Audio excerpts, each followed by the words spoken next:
Hare Krishna, everyone. My name is Indradyumna Swami.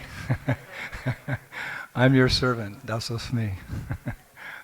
I'm very happy to be here on this very auspicious day of the appearance day of Lord Nityananda, and I'm very grateful for the opportunity to give the class today, although there are many illustrious godbrothers much more qualified than myself to speak. I wanted to say that I'm impressed by everything every time I come to our temple here in Juhu Beach, but I'm particularly impressed with the deity worship, as always. I spend a lot of time in India these days, and I like to travel to different holy places and so forth and so on, but nothing compares to the standard of the deity worship here. It's just extraordinary. It's setting an example for all of Bharat. Of course, many of the temples have been existing for thousands of years in India, so we can pray to Srila Prabhupada that we can maintain such a high standard for many millenniums. But it's just so touching to see such a high standard going on year after year after year. So I offer my full dandavats to the managers and to the pujaris and all the Vaishnavas here. Vanchakalpa turubhyascha kripasindu bhaevacha patitanam pavanebhyo vaishnavebhyo namah. I've come with a team of devotees. Here in India we're known as Krishna Fest. In the West we're known as Festival of Indy in Poland and Europe. I think some of you may have heard about it. Our devotees are still in Gujarat. We've just completed about a 2-month festival tour there through all the major temples. And we were very kindly invited here to participate in your grand and world-famous Ratha Yatra. So we'll do our best to add to the preaching of that grand event tomorrow and the 2 days afterwards. There's much to be said about Lord Nityananda. I was looking for appropriate verse to speak on today. There's so many verses. Well, I just opened the Chaitanya Charitamrita to Adi Leela chapter 5, the glories of Lord Nityananda Balaram, and there was verse 204. So, Jaya Jaya Sri Chaitanya Jaya Nityananda, Jaya Dvaita Chandra Jaya Go Bhaktivinoda. Jaya Jaya Shri Chaitanya Jaya Nityananda, Jaya Dvaita Chandra Jaya Gauda Bhaktivinoda. Jaya Jaya Shri Chaitanya Jaya Nityananda, Jaya Jaya Shri Chaitanya Jaya Nityananda, Jaya Dvaita Chandra Jai Gaur Bhaktivinoda. So Adi 5, Chaitanya Charitamrita, text 204. Jaya Jaya Nityananda Charanada Vinda Yanha Haite Painu Shri Radha Govinda. Translation. All glory to the lotus feet of Lord Nityananda, by whose mercy I have attained the lotus feet of Sri Radha Govinda. Of course, this is Kaviraj Goswami writing. Purport. Srila Narottam Das Thakur, who is famous for his poetic composition known as Prarthana, has lamented in one of his prayers, quote, "When will Lord Nityananda be merciful upon me so that I will forget all material desires," unquote. Srila Narottam Das Thakur confirms that unless one is freed from material desires to satisfy the needs of the body and senses, one cannot understand the transcendental abode of Lord Krishna, Vrindavan. He also confirms that one cannot understand the loving affairs of Radha and Krishna without going through the direction of the 6 Goswamis. In another verse, Narottam Das Thakur has stated that without the causeless mercy of Nityananda Prabhu, one cannot enter into the affairs of Radha and Krishna. Oma Gyan Timadandasya Ginang Gina Shalakaya Chaksunimilitam Jena Tasmai Sigurave Namaha Sri Chaitanya Mano Bishtam Shtapitam Jena Bhutale Swayam Rupa Kadamayam Dadanti Shva Badantikam Jai Shri Krishna Chaitanya Prabhu Nityananda Shri Advaita Gadadhar Shivasadi Gaur Bhaktarindam Hare Krishna Krishna Krishna Hare Hare Rama Rama Hare Krishna Krishna Krishna Hare Rama Hare Krishna.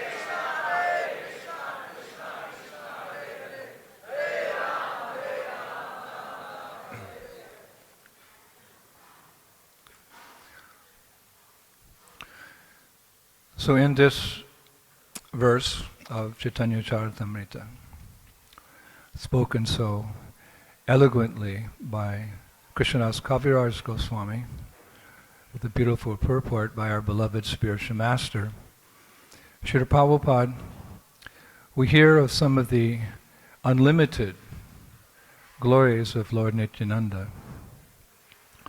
As all of us know, that Lord Nityananda is one of the principal members of the Panchatattva, who specifically introduced the Sankirtan movement as the Yuga Dharma for the age of Kali. That is very nicely described, very important verse in the 11th canto of the Bhagavad Purana, Srimad Bhagavatam. Krishna Varnam Tvisha Krishnam Shangopanga Shaparshadam Yagnaya Sankirtan Prayar Ijantihi Shumedashaha. Specifically speaking about Lord Chaitanya as the Leela Avatar, who would be recognized, would be known as the Avatar by the fact that he's golden in form, he's singing his own sweet holy names, and he's surrounded by his associates who are also chanting those holy names. Krishna appears in each age to propagate the Yuga Dharma. Dharmantu Sakshat Bhagavat Pranitam. The Bhagavatam is very emphatic on this point. Dharmantu Sakshat Bhagavat Pranitam. But for the Lord, no one can propagate a system of religion. I remember one time in Vrindavan, Prabhupada was giving class.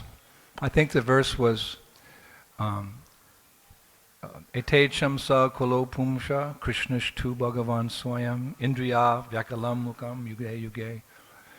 That the Lord appears in every age and various incarnations, but Krishna's avatar, he's the original incarnation of Godhead. And then Prabhupada, he kind of had a disgusted look on his face. He said, in this age there are so many false incarnations. He said, there's an incarnation of God in every street corner of Bombay.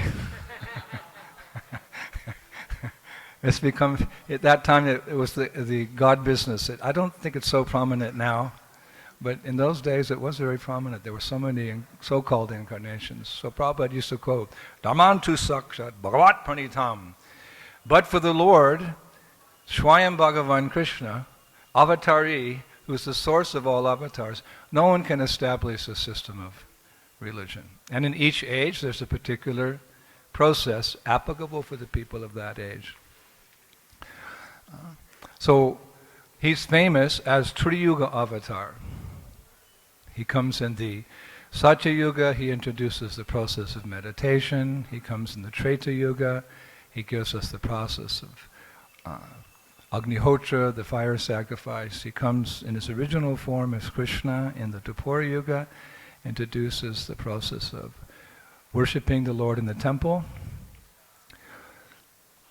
But there's no mention of Kali Yuga. At least some people think like that. Therefore, Krishna is called Triyuga Avatar. But this doesn't mean he doesn't come in Kali Yuga. What it means, he doesn't come personally in Kali Yuga, in the sense proclaiming himself to be the Supreme Personality of Godhead with the Yuga Dharma. He comes disguised as a devotee. Therefore he's called Chana Avatar. Kali Yuga Lila Avatara Nakare Bhagavan Ata Eva Triyuga Kari Kahitara Nam. Elsewhere in the Chaitanya Charitamrita it is said, in this age of Kali, the Supreme Personality of Godhead, Bhagavan, he doesn't appear as a Leela avatar, an incarnation with displaying pastimes. Therefore he's known as Triyuga avatar. Unlike other incarnations, Lord Sri Chaitanya Mahaprabhu appears in this age as a devotee. And this might be, you could say, confusing to some people. Why does the Lord come as a devotee but not personally in the Kali Yuga? And Prabhupada elaborated on that by saying that if Krishna came as Krishna, people would simply want to imitate him. Because in Kali Yuga, the Mayavadi philosophy is very prominent. That God is one, that we are all God. So he doesn't appear as one, he appears, Prabhupada says, in 5 features. He appears as his devotee, he appears as his expansion, he appears as his incarnation, he appears as his internal potency, and he appears as his marginal energy. This is quite philosophical, but it's important to establish the foundation of our Krishna conscious philosophy. Lord Chaitanya Mahaprabhu is the devotee, Advaitacharya is the incarnation, Gadadhar is the internal potency, Srimati Radharani, Srivas Thakur is the marginal energy, Jiva, and today, Lord Nityananda is the Lord's expansion.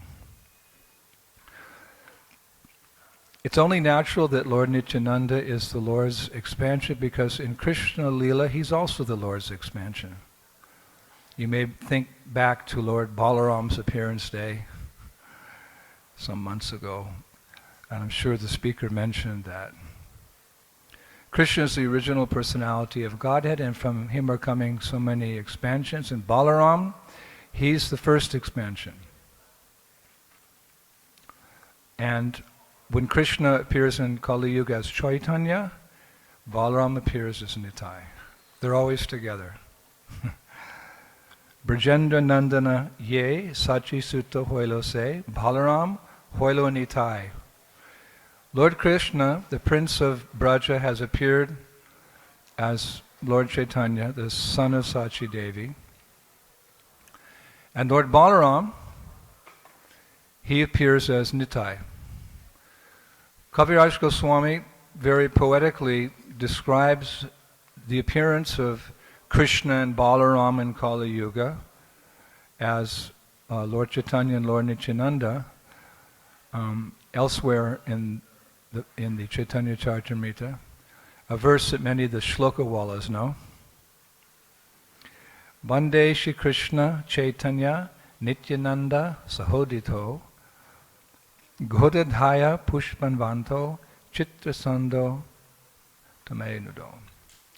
That I offer my respectful obeisances to Lord Chaitanya and Lord Nityananda, who are just like the sun and the moon. They have arisen simultaneously on the horizon of Goda, Bengal, to dissipate the darkness of ignorance and thus wonderfully bestow benediction upon all. So it's important to understand the identity of Lord Nityananda, because Prabhupada said one time, this Krishna conscious movement is authorized. It's not something whimsical that's made up from some person's imperfect senses and limited mind. Dharmantu sakshat bhagavat pranitam. It comes from the Lord. It's authorized. So Krishna comes as Chaitanya, and Balaram, his first expansion, comes as Nitai. They're effulgent, they destroy the darkness of Kali Yuga, therefore they're compared to the sun and the moon.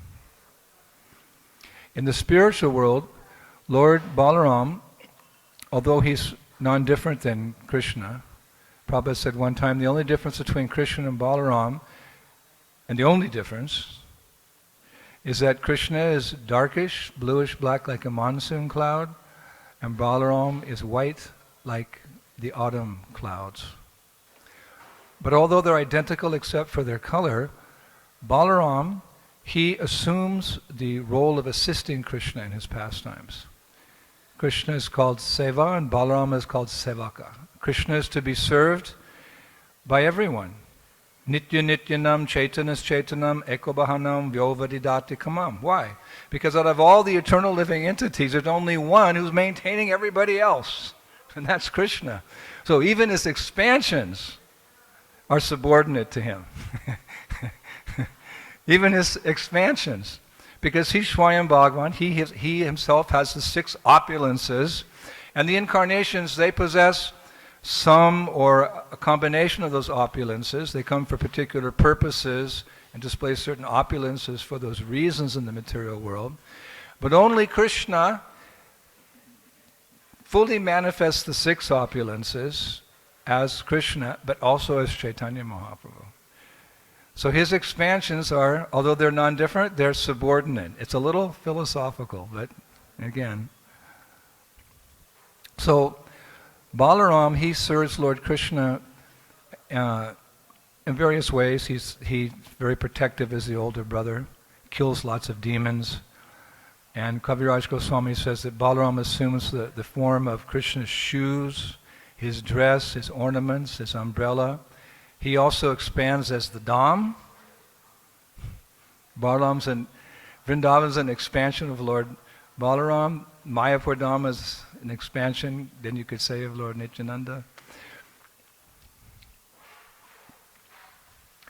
And Kaviraj Goswami points out what's more, his Balaram's partial manifestations are Shankarshan, Sheshanag, and various Vishnu avatars. He assists Krishna in creating, maintaining, and destroying the cosmic manifestation.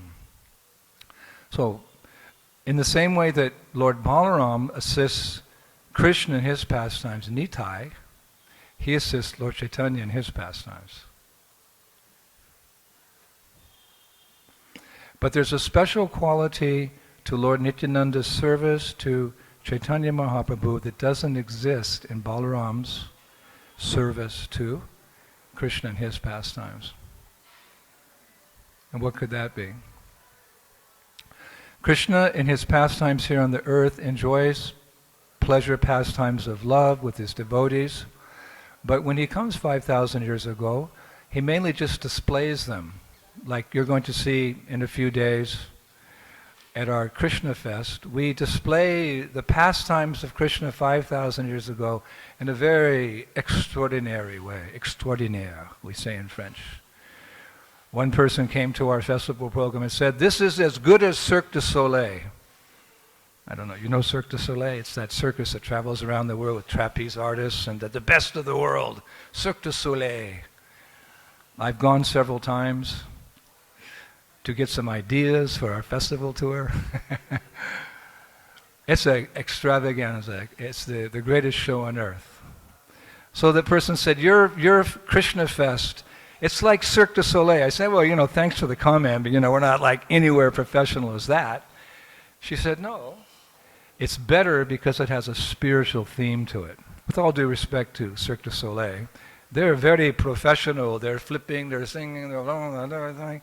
But she said, your show is more important because it has a message, a spiritual message. Otherwise, we're simply seeing people twisting their bodies up and down, going around, she said, like the Olympics. Now, I know India's in the Olympics, and I don't want to downplay your favorite Olympic athletes, but really that's all just kind of physical, but there's something extraordinaire. The spiritual culture, we liberate ourselves from this material world and go back home, back to Godhead. So in a few days you'll see the Krishna Fest, and we have these amazing puppet shows, not little puppets like this, but huge puppets, larger than life. And it's called, they're all Krishna's pastimes. A 2-hour show just of, Russian puppeteer extravaganza, and the audience cries because it's really bringing Vrindavan home. But you can't come up on the stage and participate. So Krishna's pastimes were like that 5,000 years ago. He appeared to display his pastimes to entice us to come back home to the spiritual world. He performed these extraordinary Nitya Lila, eternal pastimes, so that we see them, we would think, what the heck am I doing here?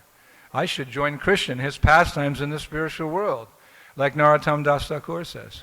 Here I am in the middle of a holocaust trying to enjoy myself. So Krishna displayed the pastimes as a means to give us the impetus to take up the process of devotional service. Sarva dharmam padichaja mamekam saranam braja ham tam sarva papebhyo moksha. Why should we take up the process? Because it's superior to our mundane, material life, struggle for existence, the human race. The only hope is divine grace. Srila Prabhupada. So, Kaviraj Goswami describes in his Chaitanya Charitamrita, which we have heard from our acharyas, superior even to the Bhagavatam, and it goes into the pastimes of the Yuga Avatar, who delivered the highest knowledge and the process to attain Braj Bhakti.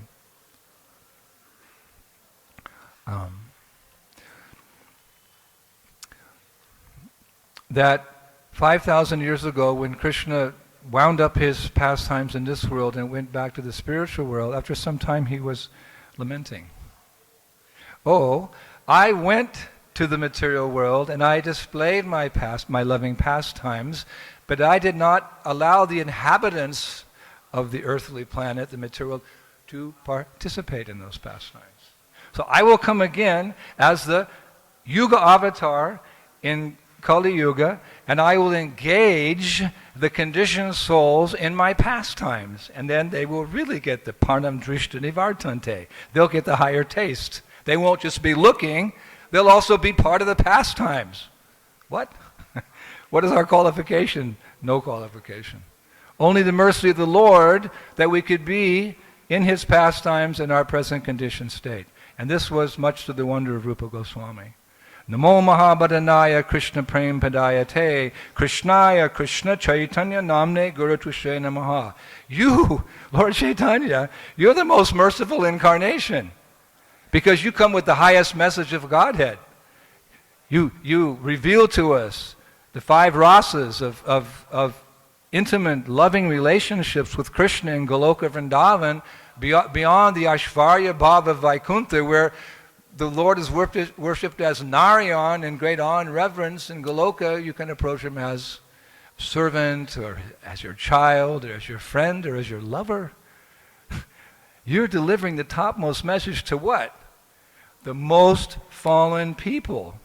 Because we're the burnt remnants of the previous ages. Whoever didn't make it back in Satya Yuga was born in Treta Yuga. Who didn't make it back to the spiritual world in Treta Yuga took birth in the Dwapara Yuga. And who didn't make it back to God in the Dwapara Yuga is Kali Yuga. No one has any right to be proud in this world. No matter what elevated status, amount of money you've required, how beautiful you are, everything's fallen in this age. Kaler dosha nidhe rajan asti eka mahaguna kirtanadeva krishnasya mukta sangapana. Shukadev Goswami tells Maharaj Parikshit, this age is an ocean of inauspiciousness. So Rupa Goswami is pointing out that Mahaprabhu is giving the topmost process to the most fallen. This is the most amazing thing. And how does he engage us in his pastimes? What are the pastimes of Lord Chaitanya? What are the pastimes of Lord Nityananda? What are the pastimes of Advaita Acharya, Gadadhar, and Srivas? Harinama Harinam, Harinama Eva Kevalam. Kalo Nasteva, Nasteva, Nasteva, Gatiranyatha. What are their pastimes? Simply distributing the nectar of the holy names of Krishna, most intimate name of Krishna. Hare Krishna, Hare Krishna, Krishna Krishna, Hare Hare, Hare Rama. And that also is the pastime of all the acharyas who have appeared since the Panchatattva. all of our acharyas have engaged 100% in spreading the Sankirtan movement. Now they're all liberated souls. they're all engaged in the pastimes of the Lord in Vrindavan. Kaviraj Goswami points out they're mainly manjaris. But they appear in male forms in Kali Yuga to assist the Lord in his pastimes as Chaitanya Mahaprabhu. So it's not they come down to a lesser platform. They're Nitya Leela. They're engaged in the eternal pastimes of the Lord. It's not that preaching is lower than rasa. Preaching is the rasa of Mahaprabhu when he comes to this material world. It's the rasa of the fully liberated souls in the spiritual world, the topmost planet, Goloka Vrindavan. Golok Prem Dan, Harinam Sankirtan. Therefore, Narottam says, this Sankirtan movement has descended from Goloka. Golok Prem Dan Harinam Sankirtan. It doesn't become covered or inferior when it comes to this world, no. It just takes a little bit of a different humor. So preaching is not less than rasa. We hear a lot about attaining the higher stages of rasa. Yes, we want to do that because we need to do that to go back to Goloka Vrindavan. Krishna's come here to invite us. But we shouldn't think that preaching is less than sitting at Radhakund and chanting 64 rounds a day, no. Srila Prabhupada, he is an eternal resident of Vrindavan Dham. And when he came here, he preached to his last breath. That was the pastime. One time he cooked samosas. In the early years he would personally cook for devotees, and he offered them to the deities and then distributed them to devotees. And Tamal Krishna Maharaj told me that he took one of those samosas, he ate that samosa, he said, I never have ever tasted a samosa like that.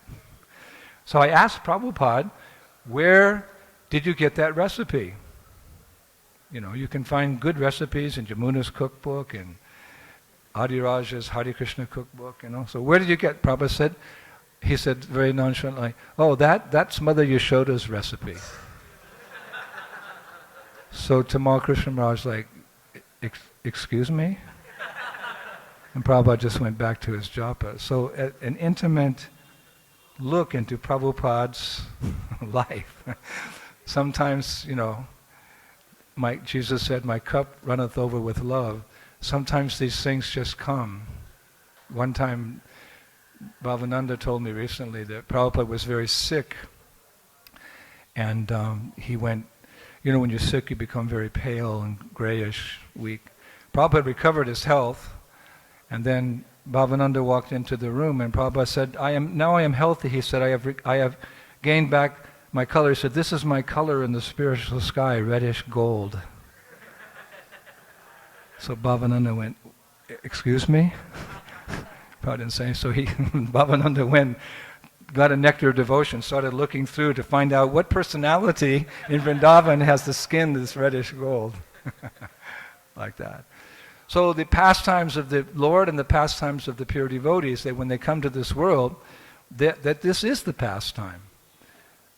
This is the pastime. As Krishna manifests his pastimes 5,000 years ago in Rasalila and conjugal relationships and Sakyaras, Vatsalyaras in Brajabhumi Vrindavan, but on the stage of material existence.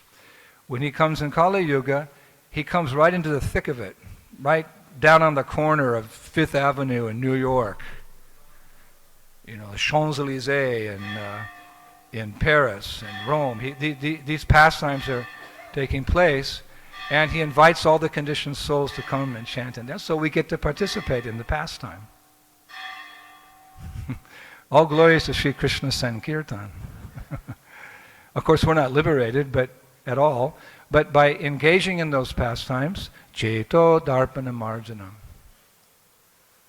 There's no process that is more potent than engaging in distributing the glories of the holy name for cleansing the heart of all anarthas. It's described that bathing in Mother Ganges frees one of all contamination. All glories to Ganga Mata. Therefore, people in India, they live on the bank of the Ganges, or sacred rivers, because they know one of the glories of Bharat is you can just live on the side of a river and get purified every day by bathing and drinking the water of the Ganga. But the Ganga water cannot free you from the desires which are the source of the karma. You act on your material desires, you get the reaction. But chanting Hare Krishna, Krishna Krishna, Hare Hare, Hare Rama.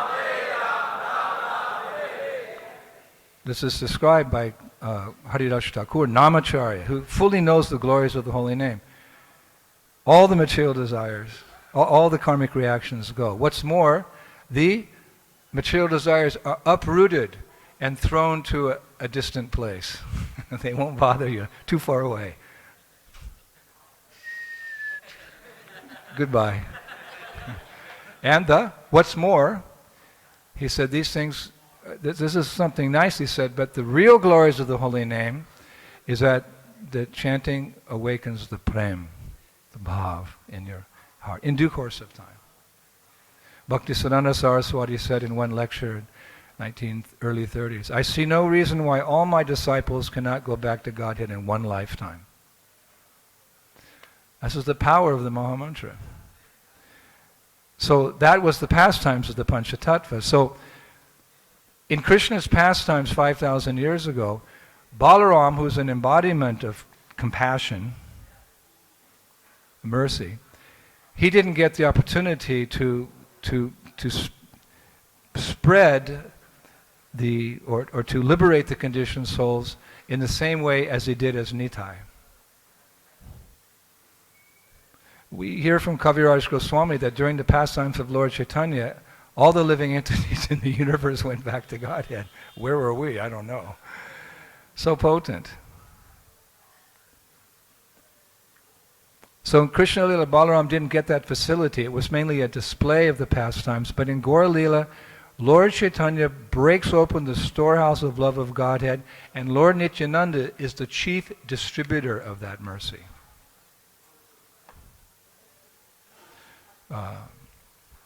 Vishwanath Chakravarti Thakur says and he says, I'm just quoting, that the pastimes of Lord Chaitanya and his associates are more glorious than their pastimes in the spiritual world. Because you know in the spiritual world, there's a corner of the spiritual world, Svetadvip, where Mahaprabhu is engaging in Sankirtan with the devotees. And sometimes when you become Jivan Mukta Suchate, you become a liberated soul in this material, you go back to Godhead.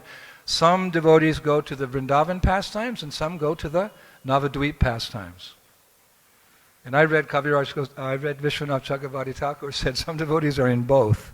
Like, I don't understand that, but one time I asked Prabhupada a question. I said, Prabhupada, you say that the pure devotee sees Krishna everywhere, in everything.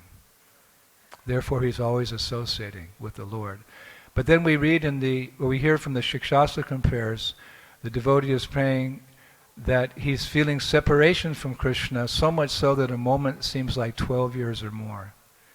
So it appears to be a contradiction that pure devotee sees Krishna everywhere, but at the same time he's feeling separation from Krishna. So I said, how do we reconcile this shit, Prabhupada? So Prabhupada looked at me for a long time. He said, that you will only know when you are very advanced. He said, and I remember it was like, Prabhupada said something, it stayed with you, it's like etched in my heart. And then the other day I was listening to a tape, and I kind of fell asleep, and then I woke up, and then I hear my voice on the tape.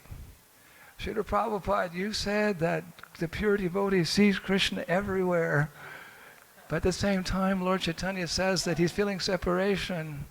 How do we reconcile this? And there's this pause. And I'm like, what? You will understand that when you are very advanced. And I found the tape. I jumped out of bed. It was 2 o'clock in the morning. I was dancing in ecstasy. I found the tape with Prabhupada. The conversation with Srila Prabhupada is like finding an old picture of yourself with Prabhupada, from something like that. So, this is the mercy that Nitai, as Balaram, they're performing, but it's like jumping off the stage, like sometimes on our festival tour. You know, it gets us so, the kirtan's so ecstatic that we do some stage diving. We just jump off of the stage into the audience, and all, like we have this big Woodstock festival. We participate in a Woodstock festival in Europe where 400,000 people come, and our Krishna's Village of Peace is at the center of the entire function. There's a big, stage someplace else, but amongst the sea of tents, the organizers allow us to have our village. It's literally a village, 1 acre of land. And in the evening, we don't play lots of songs and lots of bands like they do on the main stage. We have one group and we chant the same song for 24 hours, for 24 hours a day for 3 days. And that song is Hare Krishna, Krishna Krishna, Hare Hare, Hare Ram. And hundreds, sometimes thousands of kids come and join in the kirtan. Something special about when you chant with the non-devotees. It's like there's perfect, more perfect, and most perfect. You're doing japa, that's perfect. More perfect is to have congregational chanting with the devotees. Most perfect is when you take the chanting to the streets and you wake up Jeev Jago, the living entities, and you see their excitement and the taste they're getting from their first experience of chanting Hare Krishna. That, because the holy name is most merciful there at that time. So we're seeing these reactions like this, all these kids. So sometimes, just to encourage the kids, some of the senior devotees, they'll dive into the audience, because that's what they do, these kids. So we kind of imitate. And then they carry us around the tent, we're like this. And all these karmi kids are rolling us. And we're chanting like that. We're engaging them in the Sankirtan movement. So Lord Nityananda, that's what he does. And by engaging the conditioned souls in the chanting of the Maha Mantra, they become liberated. So he delivers them. Nitai parakamalam kochichanda shushitala ye jai jaya jagat jagaya.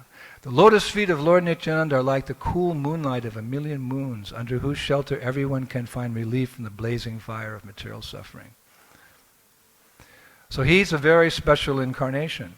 Because Mahaprabhu, he preached to the elite, the upper class. We say in French, le bourgeois. It's not easy to preach to the bourgeois. I was in France for 15 years. I could go on the streets and do Harinam with the people at the marché de Puce, which means the flea market, or the marché de Pigalle. We would go, and there'd be all, the lower class people. We'd chant and dance with them. It was so nice. And we go on the streets of Paris. But to approach the bourgeois, the people who lived in the quatre arrondissements, in their big buildings with locked doors and gates, very hard to get to them. And very difficult to deliver them because they're in very good condition. Why I should accept God, one man said to me one time. I am living very nicely, I don't need God. Hard to preach to someone who's intoxicated with beauty, with wealth, with fame, with knowledge. It's difficult. So Mahaprabhu would do that. He preached to the intelligentsia. He delivered Pakasananda Saraswati. He was Mayavad. Okay, so Mayavadis are the worst offenders, but they're not fools. Yashodananda and Guru Kripa Maharajas, they had to study for years before they went to South India and could preach to the Pandits and the Mayavadi sannyasis in South India. It wasn't just, you better accept Krishna or you're going to hell. You have to learn all the verses from the Shastras. You have to be experienced. You have to be purified. You're intelligent. So Mahaprabhu, he preached to the Prakashananda Saraswatis. He preached to Sarvabhauma Bhattacharya. Yes, he's a devotee, but before he was a devotee, he was a logician, the head priest in Jagannath Puri. Very intelligent, but he couldn't even recognize that Lord Chaitanya was God until the Lord was in his house for 7 days, and then he got, oh, you're Bhagavan. He preached to Maharaj Bhattaparudra, big king, also very intelligent. But for the mass of people, Mahaprabhu sent out his commander-in-chief, Lord Nityananda, who went with Haridas Thakur, door to door. If it's good enough for God, it's good enough for us. We should never hesitate to go out on Sankirtan. Oh, I have something more important to do. That's the most important activity. One time a devotee said to Prabhupada, Prabhupada, everyone loves you. And Prabhupada said, yes, that's because I love everyone. And that love is manifested when you see your lover in distress, you have to go out and help them. The whole world is suffering, Krishna consciousness. So to go out and preach, Bhaktivinoda Thakur said, when will my humility manifest? And with a lowly heart, I'll go out to preach the divine command. He's begging for that opportunity. So that's Nitai. He goes out door to door. Therefore, Vrindavan Das Thakur glorifies him by saying that he's Tattva Simha, the very limit of the absolute truth, because he's Purna Shakti, the total potency of God, Shesha Vigraha, the embodiment of service, and Murti Mana Krishna Prem. Nitai is a very embodiment of love of God. So we know that his pastimes, they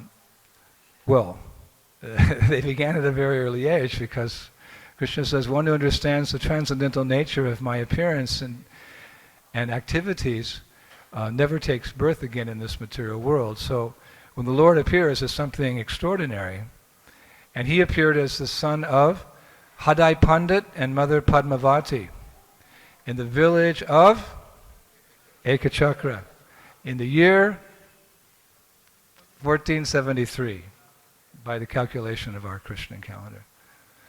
Actually, Hadai Pandit and Mother Padmavati, they were unable to conceive a child since they were married. But Shastra says that one night a great sage appeared to Mother Padmavati in her dream, and he said to her, do not worry, you will soon have as your son a Mahapurusha possessing unlimited Shakti, who will deliver thousands of sinners from bondage. Can you imagine, ladies? If you're newly married and you're going to have children, and then you have a dream, one saintly person appears in your dream, and he says, do not worry, you will soon have as your son a Mahapurusha possessing unlimited Shakti, who will deliver thousands of sinners from bondage. I mean, just to have a Krishna conscious dream is something unusual. Although I was speaking with a young girl the other day, she was only 7. And I said, we were just walking with some children, so, you talk to the children in a simple way. And I said to this little girl, she's an ISKCON devotee living in Vrindavan. She's born in Vrindavan. I said, do you ever have any dreams about Krishna? She looked at me like, what do you mean? Every night. Oh, really? So, but she says, mainly I dream of Radharani. I said, I see, okay. So, what do you dream? She said, well, I'm always doing seva for Radharani. I'm making garlands, and you have to make the sandalwood paste in a particular way. It has to be a particular consistency with a particular color, I said, no, I don't know. She said, you don't know? And the garland has to be this long. You have to present it to Radha at the right time in the morning. Gee whiz, this kid. She said, but you have to give the garland, but when you give it to Radha, she gives it to Krishna. But don't be discouraged. Okay, I won't. Because she does everything for Krishna, because she's Krishna's greatest devotee, and she got like all teary-eyed. God. So I said, I'd like to serve Radharani too. She said, you can't. Excuse me? She said, you can't. I said, why? Because you're in a male body. Okay, Hare Krishna. So we took prasadam. I took some prasadam off her plate and ate it. So the future mother of Lord Nityananda, she had that dream. So after the birth of Nitai, it was seen that he wasn't an ordinary child, because when he would play, they wouldn't play, just games. They would do Leela. And they knew the Leelas very well. One time he fell on, they were the boys were doing Ramayan and he fell unconscious from the fight, and he only revived himself when the boy who was playing Hanuman brought some Sanjivani, the life-saving herb, to revive him. So all the parents were thinking, how do they know all these pastimes? But during his youth, he grew up a very fine young boy. When he was 12, Lord Chaitanya appeared in Navadvip. Because Balaram is a little older than Krishna, so when they appeared together in Gaur Lila, then Nitai was a little older as well. So Lord Chaitanya appeared in Navadvip, and when he appeared in Navadvip, it's described by Vrindavan Das Thakur that Lord Nityananda roared so loud, he made the whole entire universe fall unconscious. And he thought, how will I ever leave this Ekachakra? My mother and father have so much affection for me. But one day, to make a long story short, because we can't go on all day, but one day a very tall sannyasi came to the house of Hadai Pandit, and as you know the pastime, because when a sannyasi, one of the renounced order, visits the household and gives the most precious gift of transcendental knowledge to the household, then the householders reciprocate by feeding him, or that means something, they give a donation. And actually it's stated, whatever a sannyasi wants, you have to give him. You hear that? Whatever he wants, you have to give him, because you have confidence he'll use it 100% in Krishna's service. So then Hadai Pandit, out of tradition, custom, he said, so, Baba, what would you like? Your son. What? I want your son. So Hadai Pandit went and consulted with Padmavati, but she had to agree, but she was crying and crying and crying, but they gave. And the tall renunciate was walking out of the house with Lord Nityananda, and then Mother Padmavati said to the sadhu, please don't take my life from me. Prandana he, Jaya Radha Rasa Bihari, Radha Rasa Bihari, Prandana he, Prabhupada Prandana he. The deity, Krishna, is the life and soul of the devotee. One time Prabhupada was in Los Angeles and he was praying for a long time in front of Rukmini Dwarkadish, and Nanda Kumar asked him, Prabhupada, what are you praying? He said, Prabhupada, I am praying to Rukmini Dwarkadish to please engage me in the service of Radharasa Bihari in Bombay. So these deities are the heart. The Acharya asked the Lord to appear in that form, so they're the life and soul of those. So if the Lord appears in your home as your son, then he's your life and soul. So Mother Padmavati was saying to the sadhu, don't take my Nitai away, he's my life. It's like taking the soul from the body. So that sannyasi, he took from his bag a deity of Murlidhar, Krishna playing the flute, and gave that deity to Mother Padmavati. And he said, he will fulfill all your desires. In fact, you will see your own son in this deity. The deity worship. Archavigraha means the mercy incarnation of the Lord. When Lord Chaitanya gave the Govardhan Shila to Raghunath Das Goswami, he said, if you worship this Shila according to the proper standard as I've given you, a very simple standard, one day within this Shila you will see the son of Maharaj Nanda. And this is the hope of every pujari. My dear Lord, you are not a statue. You are directly the son of Maharaj Nanda, the young Brahmana said in Vrindavan, to Shakshi Gopal. So Mother Padmavati, she took that deity and while looking at him with loving eyes, saw the face of Nitai in the deity. So her heart was satisfied and she said, all right, you can leave. Such great souls, who can understand? So they traveled together, the sannyasi and Lord Nityananda. They traveled to various holy places. And at one time, the sannyasi just disappeared. He gave up. Like in Vrindavan, I had one good friend, Ramdas. I met him in South India.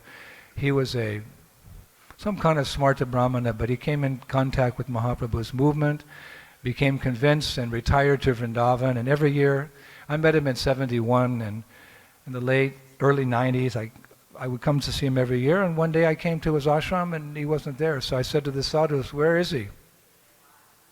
So I don't know. What does that mean? No, but I'm Westerner and not so cultured. Golok. Golok. So this in Vrindavan, they go like this, it means he's gone. So that's sannyasi. So Nitai kept traveling and he went to Vrindavan. And in Vrindavan he met Advaitacharya. Famous meeting. Then he continued traveling. Bhakti Ratnakar describes that he came to Pandharpur, where he met the guru of Madhavinda Puri, Lakshmipati. And Nitai took initiation from Lakshmipati. Why does the Lord have to take initiation? He doesn't. He's the source of all transcendental knowledge, but he's setting the example.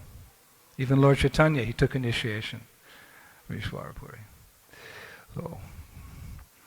So just like we hear when Mahaprabhu took initiation from Ishwarapuri, what happened? A whole transformation came over him. He was chanting before, but after initiation, what happened? He was crying incessant tears of love of God. So Nitai, when he took initiation from Lakshmipati, the guru of Madhavinda Puri, he became overwhelmed with ecstatic symptoms. And this is important, because Prabhupada, quoting the Acharyas, has said that anyone can get benefit from chanting Hare Krishna, as we mentioned earlier. You can become free from sinful reactions, you can become free from material desires, but if you want to achieve prema, you have to receive the mantra from the mouth of a guru in bona fide disciplic succession. That underlines the importance of Diksha. Everyone's invited to chant, and you feel the effects of the sinful reactions. You know, it's just like after a shower, Prabhupada said, you feel refreshed. So when you chant Hare Krishna for a long time, it's not mythology, it's a fact. The purifying force is there. Namachintamani Krishna's Chaitanya Rasa Vigraha. There's no difference between Krishna and his name. So if he's dancing on your tongue for so many years, something has to happen. Even to the most hard-hearted fool. If the animals of Jarikunda could experience ecstatic symptoms and give up their envious spirit, and the tigers could embrace the deers and smile, certainly if we chant Hare Krishna, something's going to happen. What's going to happen is Chaitodarpana Marjanam.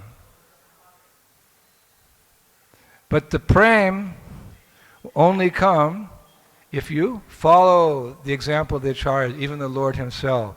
You have to take initiation into the Sampradaya, Gaudiya Vaishnava Sampradaya. Because the true spiritual masters are the ones who give you the highest goal. And what is the highest goal? Golok. We don't say that disrespectfully to other Sampradayas, but we consider ourselves very fortunate. So he became mad with Krishna Prema, and he traveled for 20 years, Lord Nityananda. He ended up back in Vrindavan. By this time, it was time for the Sankirtan movement to begin. One of the most important moments in the history of India, or the history of the world, the history of the universe, the history of creation. This is the real news. People celebrate national holidays, military victories, their own birthdays. But people should be aware, when did the Sankirtan movement start? That movement by which the whole universe can be liberated, it began 20 years after Lord Nityananda took birth. So it should be a national holiday in India. It was time for the two brothers to meet. So by divine inspiration, Lord Nityananda set out for Navadvip to find his bhai, to find his brother. And Vrindavan Das Thakur describes that on the way to Navadvip from Vrindavan, but it wasn't easy in those days. Now you can take the Rajdhani Express, or you can fly. In the old days, we didn't fly. Prabhupada said, no, it's too much money. If someone took an airplane, Prabhupada was upset. We were just taking trains.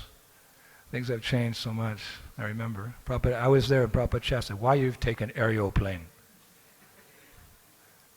At least you should take horseless carriage. I was thinking, wow, Prabhupada's really coming from a different time. He called a car a horseless carriage.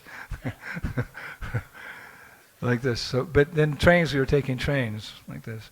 So he walked. Nitai walked, and it's described that Vrindavan Das Thakur describes very nicely. Intoxicated with Gora Prema, as he walked, he was swinging to and fro like an elephant, intoxicated elephant. I've never seen an intoxicated elephant, but apparently they sway. Like you see, sometimes the elephants are eating, they're happy, so they sway back and forth like this. So he was walking like an intoxicated elephant. Sometimes he wept, sometimes he cried, and sometimes he laughed like a madman. And being the avaduta that he was, he wore blue dhoti. You know, okay, at the very minimum, he's sadhu. But sadhus, they dress like in kopan, or they have a white cloth, but he's dressed in a blue dhoti with tulsi and rudraksha beads around his neck. He also wore a shivling around his neck, big earring in one ear, and ankle bells on his feet. Jai Nitai! Because his movement is a movement of the people. He appeared to deliver everyone, including the masses, so the masses are attracted like this. The Mayavadi sannyasis in Varanasi, they couldn't understand when Lord Chaitanya came through, and as a sannyasi he was singing and dancing. Sannyasis in those days, they didn't sing and dance. They stayed home and they studied Vedanta. Atato Brahma Janasya. Yes, say it again. Atato. And then they look out the window. Hari Haraya Nama Krishna Yadavaya Madha. They're dancing. Who is that? Some crazy fanatic calling himself a sannyasi. They didn't understand. But Mahaprabhu was introducing this movement that everyone could become Krishna conscious by singing and dancing, some philosophy, and prasadam, the secret weapon. Nitai also would wear beautiful armlets on his biceps like this, and there would be 9 jewels, like Navaratna actually, 9 jewels here. And he would wear it like this, very, very beautiful, dancing like this. One Goswami, I won't say that. Should I say? One Goswami in Vrindavan, he inherited these jewels as they came down from hundreds of years. Janavamata, she got those, specifically the armlets here. She also acquired the Shiva Ling and some earrings and ankle bells. They were passed down for many centuries. Eventually they came to the Radha Damodar temple, and the family in charge of taking care of the samadhi of Jiva Goswami, they were in charge of those jewels of Nitai. And unfortunately, some contamination came, and they were starting to sell some of these items of our previous acharyas. So one Goswami took them all and kept them into his house and put them in a safe in Delhi for hundreds of years, and I was able to see them, those jewels. And while I was picking up one of the armlets of Nitai, one little jewel fell out. I looked at Goswami, I said, I think that's a sign. He said, that may be or may not be. He said, but because you're servant of Prabhupada, who has spread Lord Nityananda's Sankirtan movement all over the world in honor of your guru, who is like a Shaktavish avatar, you may take that jewel.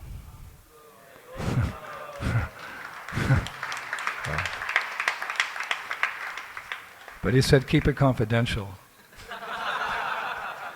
So this is family. I took it, I put it into red jewel, and I put it into a ring. And sometimes I wear it, but I feel so fallen. I just worship it on my altar. Full artik, full bhog every day. ring. And then on special occasions, I think I'll wear it this afternoon. You can see that ring, some special mercy like that. So after Nitai arrived in Navadvip, he went to the house of Nanda Acharya. And that night, after he arrived in Navadvip, and that's where Lord Chaitanya was as well, Lord Chaitanya had a dream. Of course, it's all yoga nidra, isn't it? Don't think they dream like us. When we dream, we're like, last night I dreamt I was flying through the sky somewhere. I don't know. Anyway, I was flying. I woke up, wow. Oh, wait a minute, that's nothing special. So what? But when the pure devotee, Prabhupada said to us in Chicago, there was never a moment in my life I have ever forgotten the lotus feet of Radha and Krishna. I was a young devotee. I was so impressed. Wow, I hardly remember them once. You haven't forgot them your whole life. So in dream, when the pure devotee or the Lord dreams, it's all yoga nidra. It's all, the pastimes are continuing. It's not they come into illusion. So he, Mahaprabhu dreamed, woke up in the morning, he said to his associates, I have become mad with the love of Lord Balaram. Bring me my liquors. Because, Balaram had the pastime of drinking the Varuni beverage. He became intoxicated like this, his pastimes. So Srivas Pandit said, my Lord, you have these liquors of love of God, and you're already distributing them to others in the form of the Mahamantra. Hare Krishna, Krishna Krishna, Hare Hare, Hare Ram. So Mahaprabhu, he said to Srivas, he said, you're right. I don't need my Varuni beverage. He said, I have my Nitai. And I need my Nitai to distribute these liquors to the fallen masses. Because when you have something nice and you have a lot of it, you're duty-bound to distribute it to others. That was Brahminical life. The Brahmin would, after the yajna, he would get so much money, facilities, properties. He would take only what he needed to keep body and soul together. The rest he would distribute it to those who were more needy. This is Brahminical life. The Brahmin would never charge for his services. He'd just take what he needed for his facility and he'd distribute the rest. So this is devotee also. We have so much mercy, what we can do with it. One time Prabhupada's father, he said to little Abai, the Lord is so great. He has so many hands as the Mahapurusha, what your two little hands can hold when he gives you. How much mercy can we take? So much mercy is coming, we sometimes forget. They live in an ocean of inauspiciousness, we live in an ocean, we swim in an ocean of mercy. Maybe we become a little familiar with it sometimes. But why? You take as much mercy as you can get. Prabhupada said, take to your full satisfaction. Prasad, but prasad also means mercy. It doesn't just mean prasadam. Take as much nectar of the holy name as you want. Hare Krishna, Krishna Krishna, Hare Hare, Hare Ram, Ram. As a householder, you can have nice facilities to raise your children so they're peaceful and happy and Christian. That's okay. But how? Lord is giving unlimited mercy. What your two little hands can hold, you have to take it and go out and distribute it. Prabhupada said the duty of a first-class man is to make a fifth-class man also first-class man. One time a devotee said to Prabhupada, sometimes I feel so bad to see how people are suffering in this world. Prabhupada shot back, why sometimes?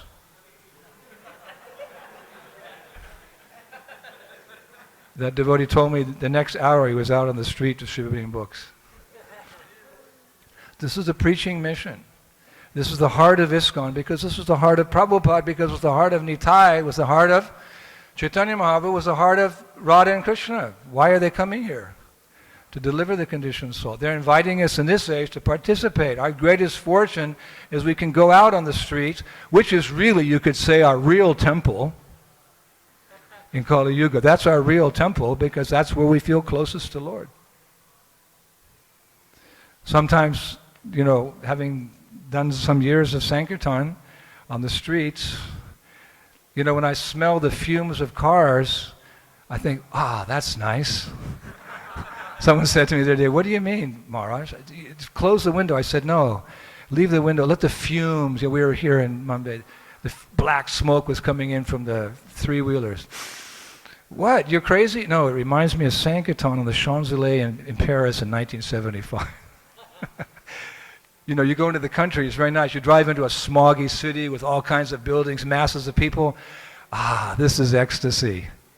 "What? Are you crazy?" "Yeah, I'm crazy. Crazy to go out and preach and chant, Hare Krishna, Krishna Krishna, Hare Hare, Hare Rama, Hare." So Lord Chaitanya turned to Srivas Thakur and he said, to distribute this Krishna prema in the form of the Mahamantra, I need Nitai. Go find him. So Srivas Thakur said, where is he? Mahaprabhu knew, he's here, he's in Navadvip.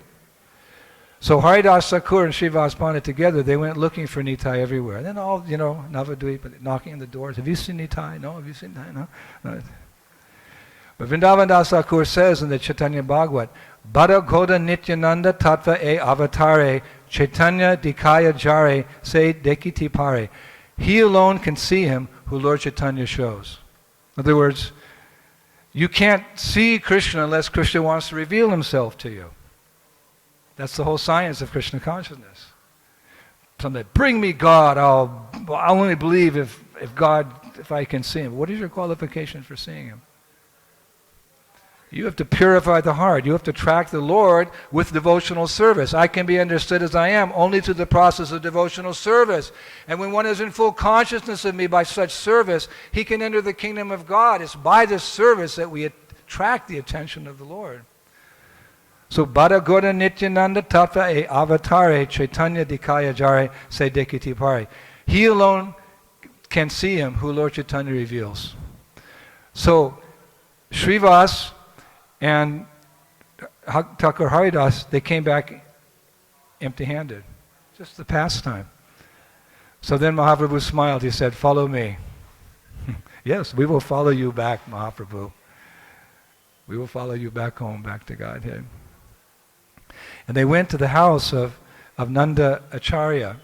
And you could say that when the door opened, and Mahaprabhu walked into the house of Nandacharya, and there was Nitai sitting, and both the transcendental brothers stood up, and they saw each other, Krishna Balaram, Lord Chaitanya, as they ran towards each other, leapt into the air, embraced and twirled, and came down, landed on the ground, and started crying tears of ecstatic love of Godhead. What a movie that would make. Because all these movies are about emotion. But Prabhupada said, at best this material world is a perverted reflection of the spiritual world. All the emotions of the spiritual world are present here in the material world.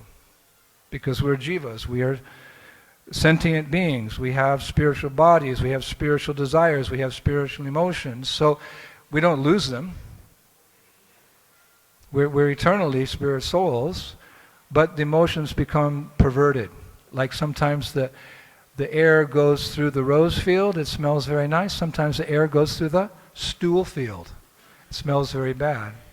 So in our association, we were in the association of the Lord, but then when we come here, then everything becomes polluted. So we have the same emotions, but they're covered. They manifest in a perverted way. There's only one emotion that we have here which is not there in the spiritual world, that is envy. It's not there. So therefore envy is described as one of the three gates leading to hell. Lust, anger, and greed.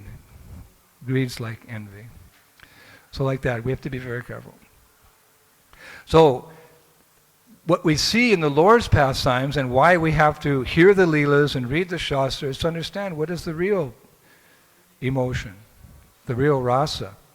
So the movies, the songs, the theater, the poetry, everything by which you express emotion in this world, it's all perverted. It's strong because we're sentient beings and we have to express our desires to love, but the original love for Radha and Krishna becomes perverted as lust in this mature world, as compared to the difference between iron and gold. They're both metals, but one is cheap and one is priceless. So therefore we should be very careful not to associate with the emotions of this material world, which will contaminate our hearts, which we're trying to purify. Sometimes when I'm going and visiting temples, I take out the white earphones of someone listening to an iPod or an iPad or a computer, some of the young people, and I put it in my ear. No, no, Swami, don't. And I hear something.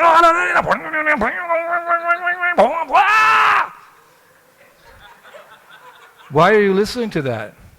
No, it's not so bad. It's not so bad.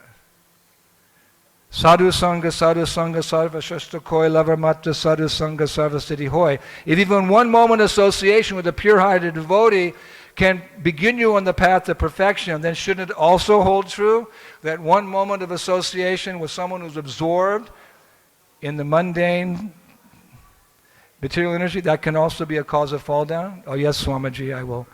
Let me see your iPod. I'm looking, finally at the bottom of Prabhupada Bhajan. Oh, there's Indra. Put on Indra. And nowadays, it's getting worse. One time a devotee said to Prabhupada, Prabhupada, I want to come back birth after birth and distribute your books. Prabhupada looked at him, are you crazy? He said, I appreciate the sentiment that you want to serve your spiritual master's order. He said, but don't come back. This Kali Yuga is a very degraded age. It's going to get worse. Try to go back in this lifetime. So especially the movie industry, which I see now is very big. And I actually heard the biggest movie industry in the world is in India. And it's all centered here in Mumbai. Watch out. Sometimes on the planes, you can't help it. You get a glimpse of somebody watching a movie next to you. Oh my God. OMG. What they are showing on the screens these days. There's nothing they're not showing, and I won't go into detail because this is a august assembly, and we're in the presence of the Lord. And remember what happened to who was that? It happened to a lot of people. It happened to the Brahmana who was walking through the forest and saw the Sudras. Ajamil, thank you. Good brahmachari. And he said it, he looked down, Ajamil. I say Krishna, he says Ajamil. But Ajamil was delivered also by the mercy of the Lord. He just saw a Sudra couple embracing. And he Paka Brahman, Saraswati Brahmana. To be very careful. So if we want to see spiritual emotion manifest in theater, in art, and dance and music, then he's probably the embodiment of ISKCON culture and ISKCON. Give him a big round of applause.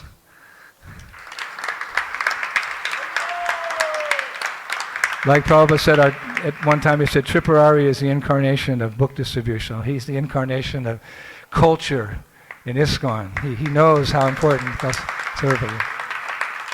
Prabhupada said one time, we will take the world over by culture. Because people, they like to go to a play, they like to go to a theater, they like to go to this. Nowadays the philosophy is kind of declining.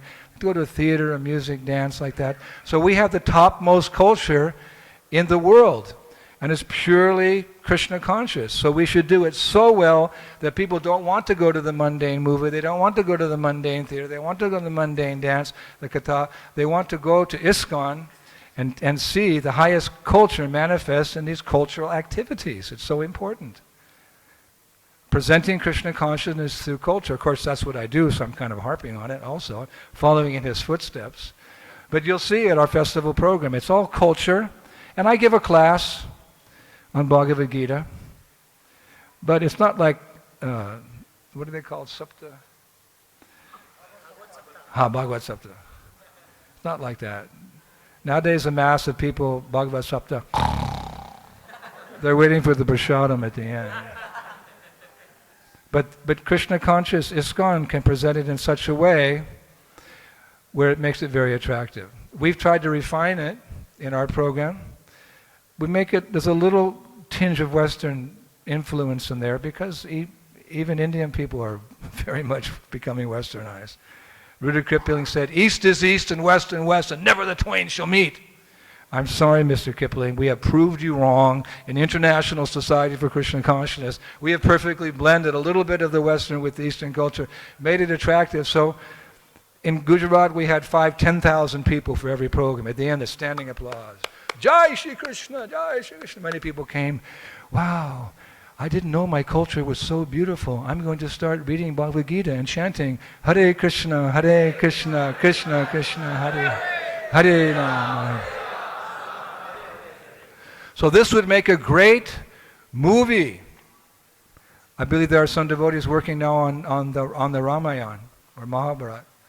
So here, Nitai, Commander-in-Chief of the Sankirtan movement, Lord Chaitanya, Krishna Varnan Tushak Krishnam Shangopanga Shripashadam, Yagnai Sankirtan Prayar Yujantihi Shu Medashaha.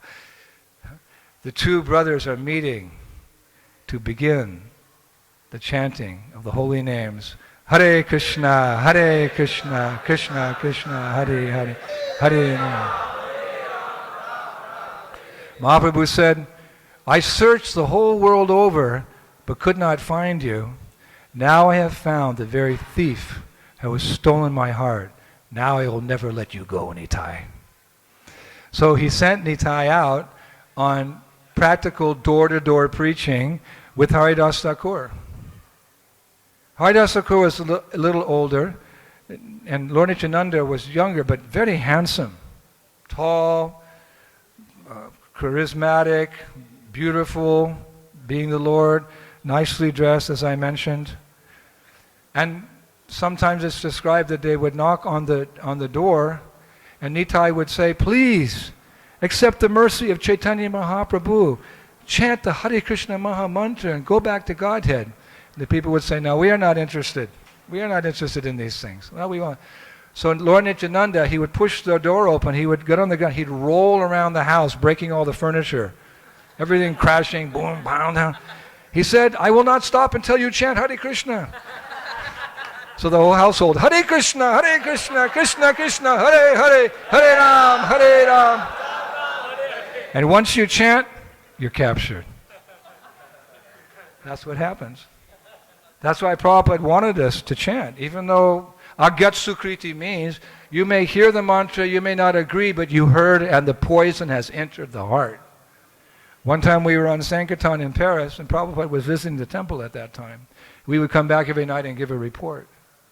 So we went on Sankirtan one Saturday afternoon near the Galerie Lafayette. We had about 40 devotees, and we were singing Hare Krishna.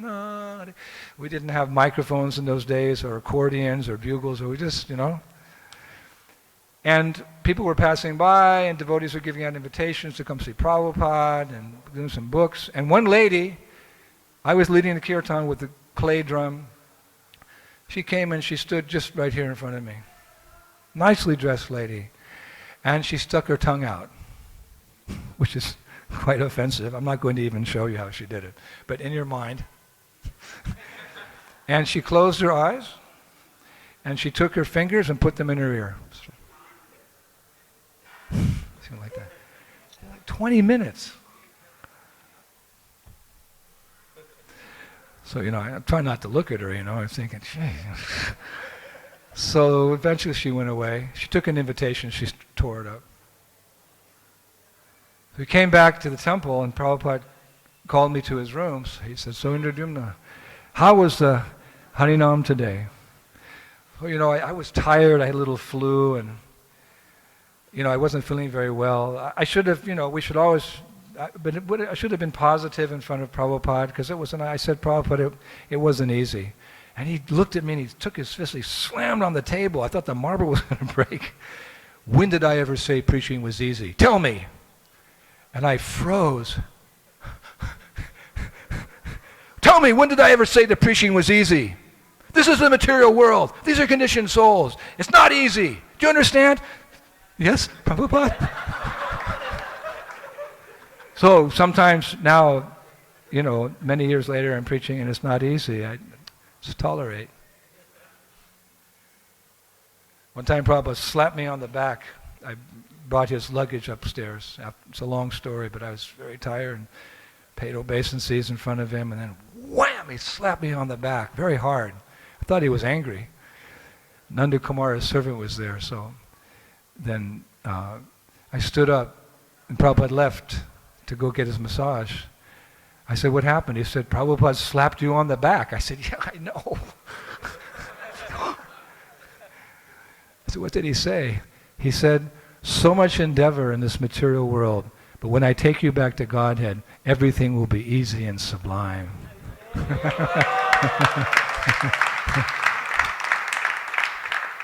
So what Prabhupada said to one was meant for all. He was addressing all of us. So sometimes when it gets difficult, because preaching is difficult, I just close my eyes and remember, okay, just a little bit longer, and then Prabhupada will take me back to Godhead. You can tolerate like that. So Nitai would roll on the ground, people would complain, but then they'd chant Hare Krishna, and the poison would enter the heart. So Prabhupada said to me, so I said, when did I ever say preaching? I said, you never said. So I said, so what was the difficulty? So I didn't want to say anything after that. What was the difficulty? So, well, Prabhupada, we're chanting, and this lady comes in front of the kirtan party, and she stands and she sticks her tongue out. Prabhupada went, oh, she did? I said, yes. And then she stuck her fingers in her ears and closed her eyes. Prabhupada went, oh. He felt so sorry for her. I couldn't believe it. I was angry, and Prabhupada felt sorry for her. One time I saw Prabhupada, I came into his room at New Mayapur, and we invited hundreds of villagers to come and take prasad with us. And Prabhupada gave a short lecture and came upstairs. And then when I came in his room to bring his chadar, which he'd left behind on the lawn, he was standing out, looking out the window to all the people taking prasadam, hundreds of karmis, for the first time. And I didn't want to interrupt Prabhupada because, it was just not the proper etiquette. So I just stood there waiting like maybe 15 minutes. Prabhupada was looking at everyone taking prasadam. Such a simple act. And then he turned around and the tears were streaming down his eyes. And he saw me, but he didn't address me directly. He just said, let them take prasad. And immediately that verse came to my mind, Chaturdvyashi Bhagavat Prasado, how the spiritual master takes great pleasure when he sees his disciples taking prasadam. So Prabhupada was so pleased seeing the non-devotees taking prasadam because he knew it was their first step in going back home, back to Godhead, because the seed was planted. You get that benefit. It stays with you, life after life. Next lifetime, you get another opportunity to take prasadam. Like that. I just remember his eyes were just, he said, let them take prasad. I was like, and then Prabhupada said, so? And I went, I brought your chadar. He said, all right, you can go. Because he was kind of embarrassed because he was crying. And I walked out backwards so I could keep seeing the tears on his faces and remember Prabhupada's compassion for people. When will my compassion for all fallen souls manifest, and with a lowly heart I will go out to preach the divine command. Nowadays tattoos are very prominent in ISKCON, so I'm not in favor of tattoos, but someone can get that tattoo. When will my compassion for all fallen souls manifest, and with a lowly heart I will go out to preach the divine command, Bhaktivinoda Thakur, the essence, the seed of the International Society for Krishna Consciousness. So Prabhupada said to me, so what did you do, Indradyumna? The lady standing there with her fingers in her ears. What did you do? I said, Prabhupada, I didn't do anything. You did not do anything? What was I supposed to do? Prabhupada said, you should have gone up to her and pulled her fingers from her ears, turned her head, and in her ear chanted, Hare Krishna, Krishna Krishna, Hare Hare, Hare Rama, Hare Rama. So the least I could do, I said, Okay, next time I'll do that, Prabhupada.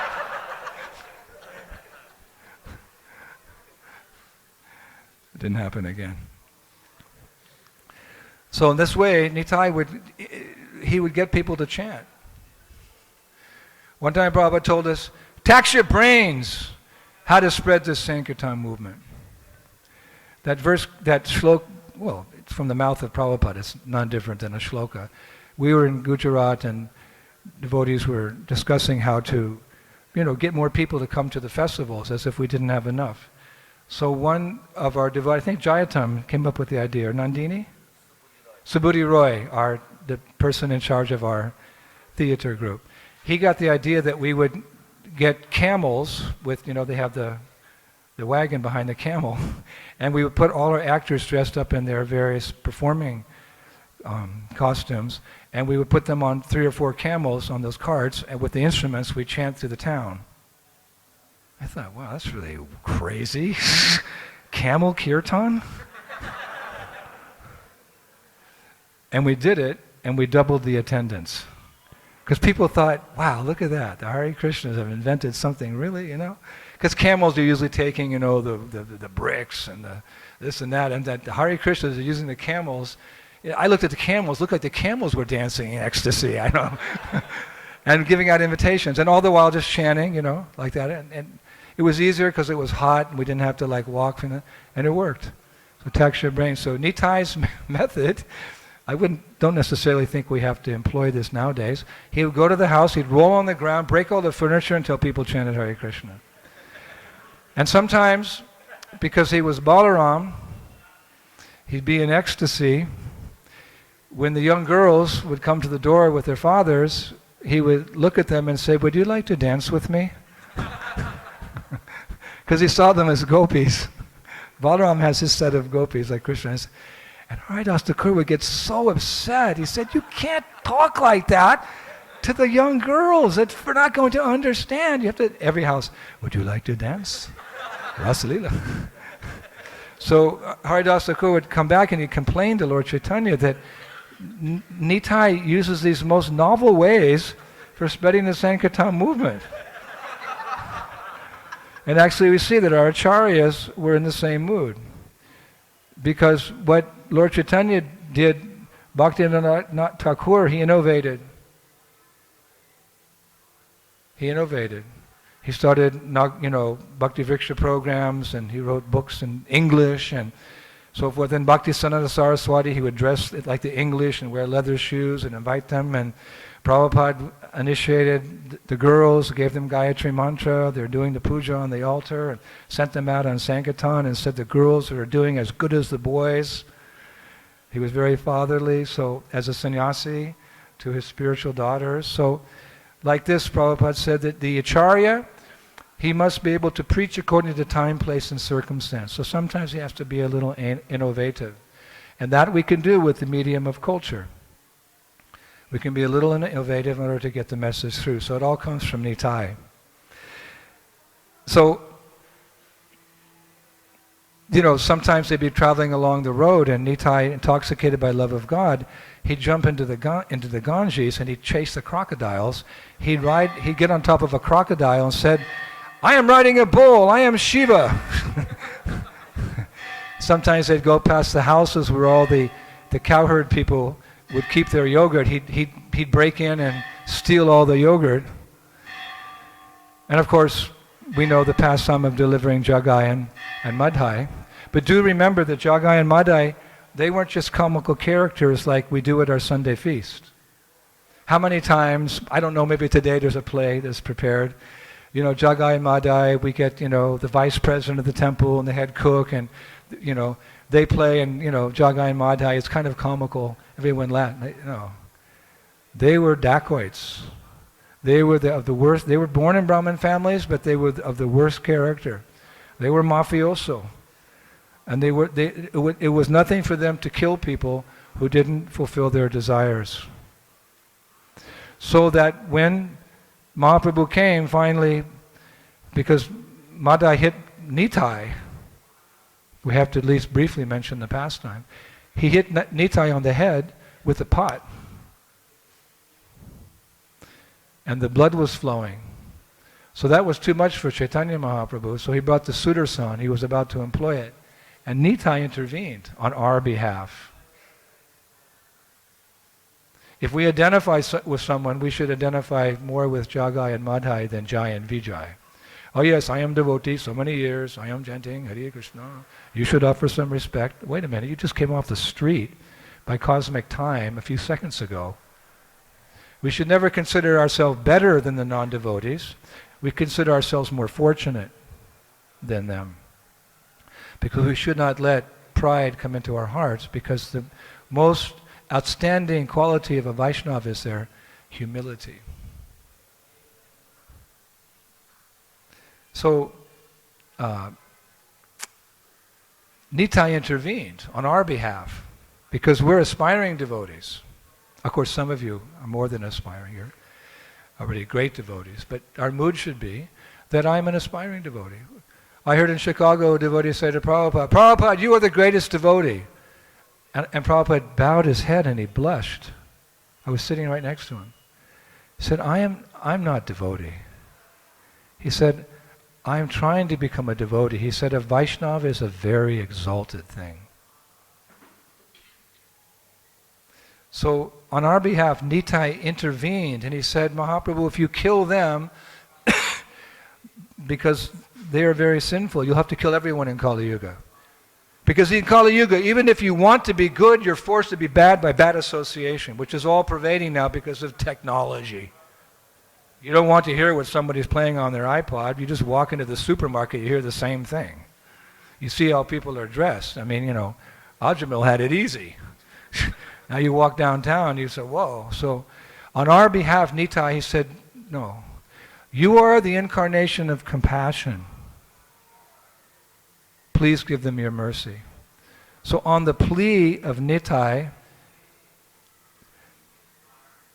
the stage was set for all of us to be delivered. That's why this day is so important, and how much allegiance we owe to Lord Nityananda, and how we must reciprocate with his mercy by serving his mission in the same mood that he did, by going to the downtrodden. To go to everybody. Everyone's downtrodden. The rich and the poor, the intelligent, the fool, the black, the white, the yellow. We don't make any discrimination. Everyone's fallen in Kali Yuga. So then, Lord Chaitanya said, all right, because Nitai wants it, then I'll accept you. But do you agree to follow regulative principles? Yes, sir. We say in the American military, sir, yes, sir. We don't just say yes, sir. Sir, yes, sir. Sir, yes, sir. All right, and you will chant the Mahamantra? Oh, yes. Kirtani yad sadahari? Oh, yes, 24 hours. So Mahaprabhu, on the request, and he embraced them. We're also embraced because Guru also embraces us by his mercy. He may not physically embrace us, but by his mercy, we're fully protected. We have full chance for going back to Godhead. And Mahaprabhu's body turned dark, black like night, because he absorbed the sinful reactions of Jagai and Madhai. That's how fallen they were. Prabhupada said the spiritual master has to see a bad dream when he takes the sinful reactions of his disciples. Imagine how sinful were Jagai and Madhai, that when Lord Chaitanya, whose body was the same color of Radha, because he had the duti, he had the inner mood of Radharani, trying to understand Krishna's love for her love for Krishna, his body became golden, became black. And all the devotees, oh no, Gauranga. And Mahaprabhu, he said, so anyone who offends a Vaishnava, from this day on, I will give them the sinful reactions of Jagai and Madhai. That's how serious the first offense to the holy name is, to blaspheming devotees who have dedicated their lives for it. And then, of course, he became golden again. So later on, Madhai came back to see Lord Nityananda, feeling very bad. He wanted to apologize. If you make an offense, to go back to the devotee you offended and ask for forgiveness, and the devotee should be so exalted that he can forgive you. It's sometimes harder to forgive than it is to go and ask for forgiveness. This is a false ego. So Madai came back, and you know what he said to the Lord? It's recorded. My dear Lord Nityananda, when I think that it is you who sustains the universe in the form of Vishnu, it is by your Shakti that Brahma creates and Rudra destroys the universe, and it is you whose body I struck, the fire of penitence begins to smolder in my heart, and there is no peace for me day or night. I think you could not have forgiven me. I don't think you actually forgave me, because how could you forgive someone so sinful as me? And he fell at the feet. Save me, Lord, save me, save me. So Lord Nityananda said, Madhai, you are like my own child, my son. If the child strikes the father, does the father feel hurt? Some of you are fathers, you know? And sometimes the baby is playing and the baby kicks you. And you go, oh la la. So Lord is so kind that he sees his son or his daughter serving and maybe making an offense, then okay. Like Prabhupada said to us in London, try to stop committing offenses. He said, 1 time can be forgiven, 2 times can be forgiven, but he said 3 times means you're not sincere. So I was thinking, wow, at least 2 out of 3, he's so kind. One time a devotee was acting up in the temple before Prabhupada's arrival, and the temple president threw him out before Prabhupada came. Prabhupada arrived at the temple to stay for a few days. The devotee snuck into Prabhupada's room in the evening. The temple president came in and saw that devotee there. He immediately picked him up and said, get out of here. Prabhupada said, stop. Why are you throwing him out? Prabhupada, he was nonsense. He did this. Prabhupada said, that's all right. He said, let him stay, because Lord Nityananda is very, very, very, very, very 5 times merciful. Temple president dropped the devotee. And later that devotee became first class Sankirtan devotee. So Nitai said to Madai, but if you want, because if we're fallen, if we fall from the path of devotional service, the only way to rectify ourselves is by doing service. How did we come to the state we are at now? By service. How are we maintaining our Krishna consciousness? By service. How will we be delivered? By service. So if someone falls from the path of Krishna consciousness, if someone makes a big mistake in our International Society for Krishna Consciousness, and we kick them out, how will they ever be rectified? You're a nonsense, go away. If they show remorse, if they're sorry, they show remorse, and they promise to give up their nonsense, and then we must allow them. No matter how bad, we must give them the opportunity to do some service, because it's only by service we become rectified. If we cannot take care of our own, how can we take care of the people outside? It's hypocritical. So Mahaprabhu said or Nitai said to the person who smashed the pot on his head, go make a bathing ghat for all the people who come here to bathe in the Ganges. Chant 200,000 names of Krishna a day and serve those people's lotus feet. So when people would come to the ghat that Madai made with his own hands, he went there and he made it with the mortar and this and that, and he made a ghat. People would come every day, whoever it was, Madai would wash their feet. Here's a person who received a personal embrace of the Yuga avatar, Lord Chaitanya, who was initiated by him, who was chanting, who was totally pure. When the people would come to the ghat, he would wash their feet. And how would he wash his feet? Vrindavan Das Thakur said that he would wash their feet with the tears of his eyes.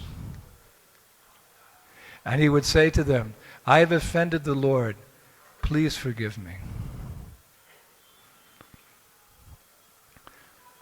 So after Jagai and Madhai were delivered, people came to know of the supernatural power of Lord Chaitanya and his associates, and they were always coming for mercy. So later Lord Chaitanya took sannyas, he went to Nilachala. When he got to Kamalapur in the bank of the Bagai River, he went for darshan, Lord Shiva, and you know that Nitai took his danda. He told that danda, he said, Danda, you are so bold, you are so arrogant, the one whom we hold dearly in our hearts, you ride on his shoulders. Today you have to suffer punishment. So Nitai broke the danda of Lord Chaitanya in 3 spots. We're holding the Lord dear to our heart, and you're just resting on his shoulder. You don't doubt. Lord Chaitanya returned, where's my danda? I broke that danda into 3 parts. Lord Chaitanya said, in the sannyasi's danda reside all the demigods, and you call it a bamboo rod? Nitai said, I know that the demigods reside in that danda, but we cannot tolerate your carrying the demigods on your shoulder because the demigods reside in that danda. But actually the real purport of that pastime is that within that danda of Chaitanya Mahaprabhu was the embodiment of Krishna Prema. And it's instructive that Lord Nityananda broke the danda, which means he broke open the storehouse of Lord Chaitanya's mercy, because he's the one that took it to the people. So Mahaprabhu said, now my danda is gone, I shall go to Puri. Anyway, there's so many pastimes, it's getting late. A little bit later on, when Mahaprabhu came back from South India, he asked Lord Nityananda to become a grihastra, householder. The idea being that most of Lord Chaitanya's associates were renunciates. Therefore, one might assume that to be a follower of Lord Chaitanya, you had to be a renunciate, but people in the Kali Yuga can't do that because sannyasa is one of the 4 things that's forbidden.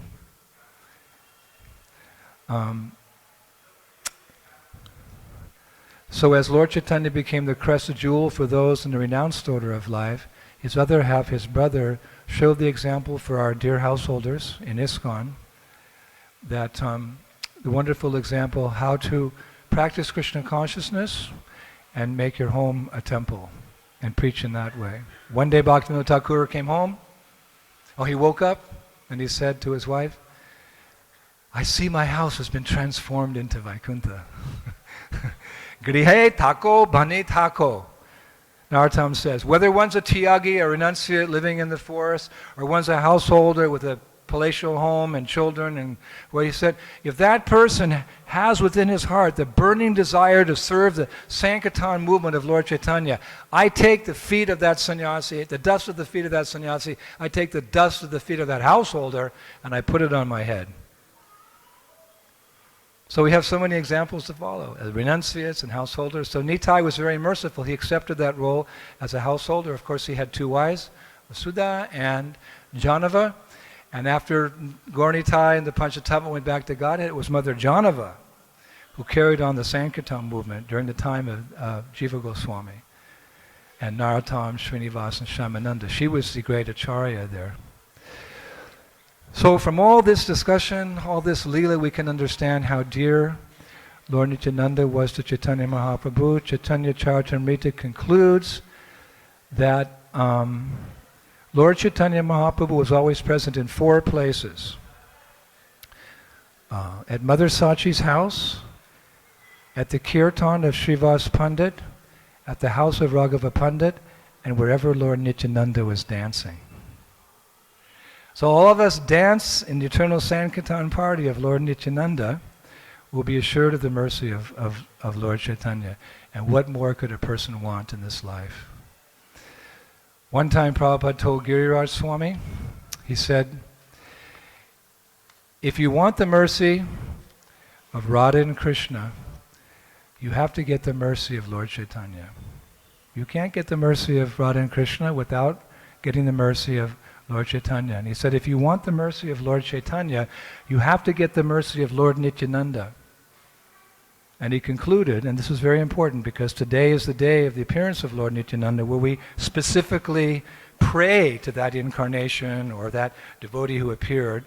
The whole day is in the mentality of remembering and serving. And so Prabhupada said, if you want the mercy of Lord Chaitanya, you have to get the mercy of Lord Nityananda. And he told Giriraj Maharaj, if you want the mercy of Lord Nityananda, you have to go out and preach to Jagai and Madhai. Shri Nityananda Rama ki, appearance day of Lord Nityananda ki, Shri Panchatattva ki, Shri Radha Rasa Bihari ki, Shri Prabhupada ki, Gulok Prem Dan Harinam Sankirtan Yagya ki, Gaur Premanande. Hare Krishna.